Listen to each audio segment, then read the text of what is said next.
Hello everyone, সবাই কেমন আছেন? অবশ্যই কমেন্টস করে জানাবেন। আমরা আলহামদুলিল্লাহ সবাই খুবই ভালো আছি। আর এই যে শীতের দিনে ভাপা পিঠা বানাইতে বসে গেছি। এই যে আটাটাকে মাখায় নিছি, সময় এদিকে আটাটাকে এই যে চালনিতে করে চালতেছে এই যে। আর ওইদিকে অলরেডি ভাপা পিঠা একটা বসাই দিছি, দেখাই আপনাদের। এই দেখেন কি আয়োজন, এই যে পাটারি গুড়, খেজুর গুড়, এই যে অলরেডি একটা বানাই রাখছি।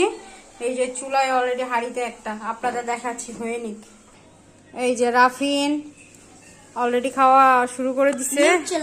দেখেন ভাপা পিঠার মধ্যে আবার নিউট্রেলা নতুন খাওয়া। এই যে সাফান দেখেন সুন্দর করে চাকু দিয়ে পিস পিস করছে। আবার নিউট্রেলা লাগাইছো তুমি? আচ্ছা ঠিক আছে। এই যে পিঠা হয়ে গেছে, দেখেন কি ইয়াম্মি ইয়াম্মি পিঠা, ভাপা পিঠা। কে কে খাইছেন অবশ্যই কমেন্টস করে জানাবেন।